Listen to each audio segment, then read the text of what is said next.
Everyone remembers Teen Titans. It was one of the most iconic shows in Cartoon Network's history, running from 2003 to 2006, even spawning a movie to properly end the show. What you might not remember, or maybe never even knew, is that the cancellation of this series had a story just as interesting as the cartoon itself. And just like the episodes of the show, this story has a villain too. Hi, I'm Dr. Panda, the only panda who's also been a Titan, and in this video, we're gonna talk about how a simple toy brand managed to get Teen Titans canceled just because it didn't suit its own interests. And I'm not talking about bad ratings or poor toy sales. I'm talking about something much, much worse. Let's get started. Let's go back to July 2005 for a bit. The fourth season of Teen Titans was coming to an end with Raven's arc, in which her father returns and becomes the main villain in what ended up becoming the darkest season of the entire series. The show had originally been planned for 4 seasons, and this was supposed to be the final one. At the studio, there was concern that such a dark season might push fans away and cause ratings to drop, but to everyone's surprise, the exact opposite happened. Ratings were so strong that Cartoon Network executives didn't hesitate to order a 5th season. The show was renewed and everything was going surprisingly great. Until it wasn't. You see, the creative team was already working on episodes for Season 5, excited about what the future could hold for the show. Who knew what the ceiling was? Maybe 3, 5, 10 more years to come?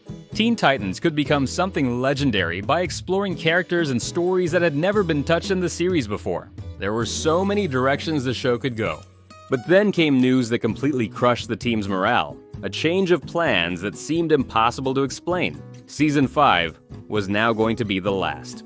Okay, so just to make sure we're all on the same page, the executives had eagerly renewed the series because of its excellent ratings. But only a few months later, before this new season had even aired, they decided the show would not be renewed after it. Hurry, turn on the notification bell. None of it made any sense. Learning that the 5th season would be the last forced the creative team to restructure it to give the show a proper ending.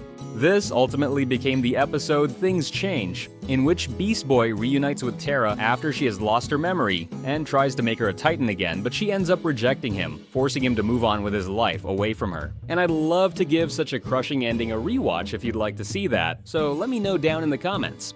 Inside the studio, no one understood the reason for this sudden change of mind. If the show had performed so well during its 4th season, why not give the 5th one a chance to prove whether it was worth continuing or not? Why cancel the show right in the middle of its development? Well, 1 year later, after the series had officially ended, Cartoon Network revealed news that would indirectly shed light on everything that had happened behind the scenes of the cancellation. Mattel had signed a deal with the network to become its master toy licensee.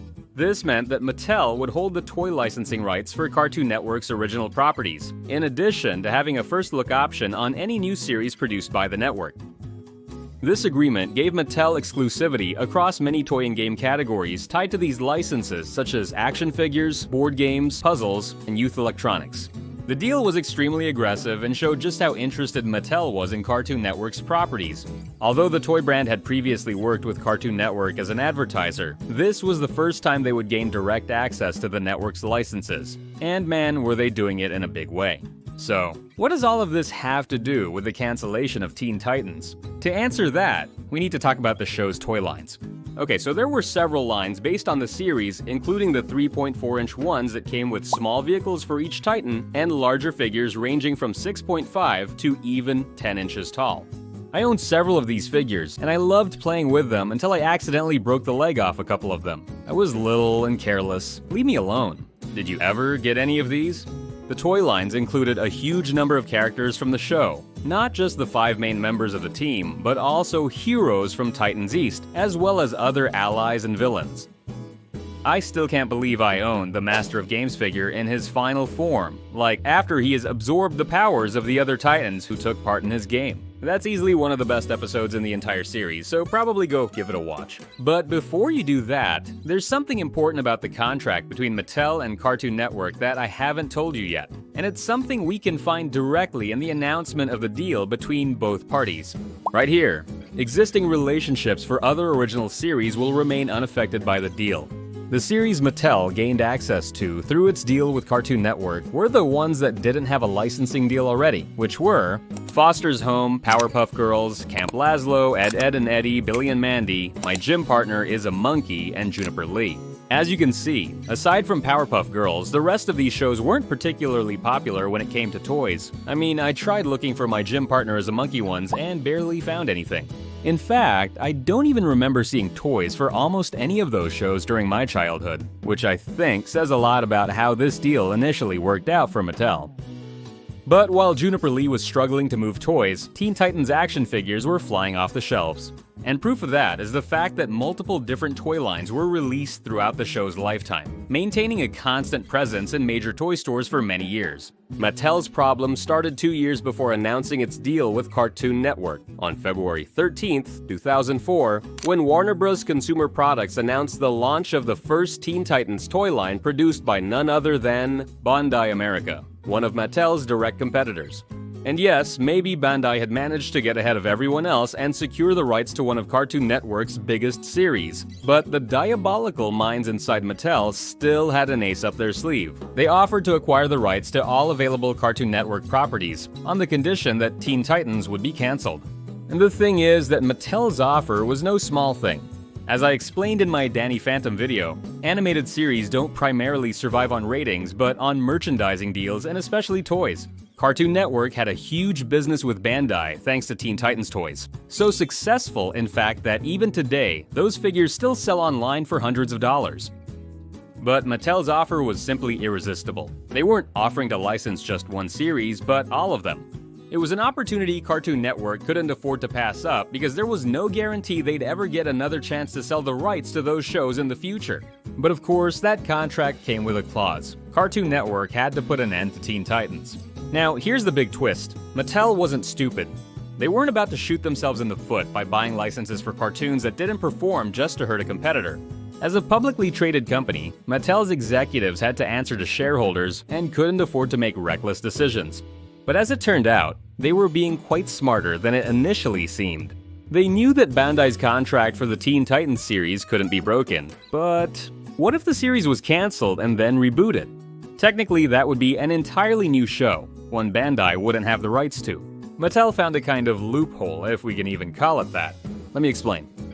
After the cancellation of the original series and the movie Trouble in Tokyo, which marked its definitive ending, there were several attempts to revive the show, both from fans who were begging for it and from the creative team behind it. One of the most well-known attempts was a proposed 6th season that would focus not on the 5 original members, but on a rotating cast divided into different teams. This would have included characters like Speedy, Aqualad, or Wildebeest, all of whom appear in the Master of Games episode I mentioned earlier, alongside classic characters like Robin, Raven, or Starfire. They would also face a new villain named Athena, along with the return of villains like Madmot.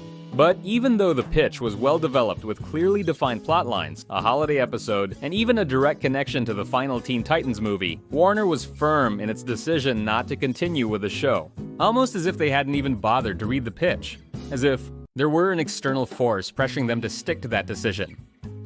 But the most interesting part is that after a few years in which things cooled down a bit regarding the cancellation, Cartoon Network premiered Teen Titans Go, the parody version that openly mocks the original series and has practically nothing to do with it, except for roughly the character's appearance.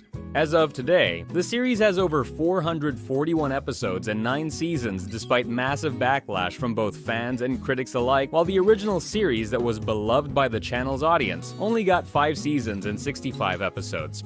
And what does this have to do with Mattel, I hear you ask? Well, after more than 12 years on the air, the show isn't just still alive on Cartoon Network, its toys are everywhere.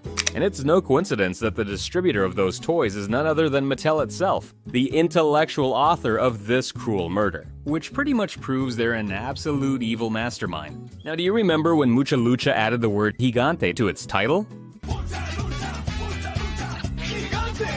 I always wondered why this sudden change happened overnight. Turns out, there's a much deeper story behind it than I expected, involving drama, Warner turning its back on the show, and even a cancelled video game. I made a video about it, and you can check it out right here. Subscribe for more. Dr. Panda out.